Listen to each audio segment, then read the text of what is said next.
الحمدللہ رب العالمین والصلاة والسلام علی سید الانبیاء والمرسلین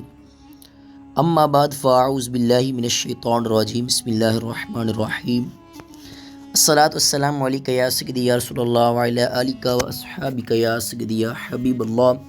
الصلاة والسلام علیکہ یا سیدی یا خاتم النبیین وعلی آلکہ و اصحابکہ یا سیدی یا رحمت للعالمین۔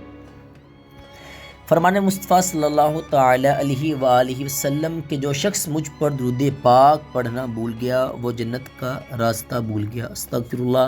آئیے ناظرین، آج کی ویڈیو میں ہم آپ کو بتائیں گے کہ حضرت ذوالقرنین کون تھے۔ حضور علیہ السلام نے فرمایا کہ یہ ذوالقرنین دو سینگوں والے کے لقب سے اس لیے مشہور ہو گئے کہ انہوں نے دنیا کے دو سینگوں یعنی دونوں کناروں کا چکر لگایا تھا، اور بعض کا قول یہ ہے کہ ان کے دور میں لوگوں کے دو قرن ختم ہو گئے، 100 برس کا ایک قرن ہوتا ہے، اور بعض کہتے ہیں کہ ان کے دو گیسو تھے اس لیے ذوالقرنین کہلائے، اور یہ بھی ایک قول ہے کہ ان کے تاج پر دو سینگ بنے ہوئے تھے، اور بعض اس کے قائل ہیں کہ خود ان کے سر پر دونوں طرف ابھارتا جو سینگ جیسا نظر آتا تھا، اور بعضوں نے یہ وجہ بتائی کہ چونکہ ان کے باپ اور ماں نجیب الطرفین اور شریف زادہ تھے اس لیے لوگ ان کو ذوالقرنین کہتے تھے۔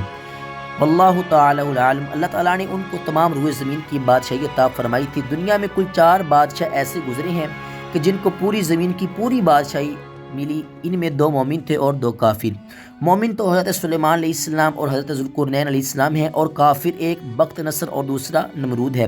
اور تمام روئے زمین کے ایک 5واں بادشاہ اس امت میں ہونے والے ہیں جن کا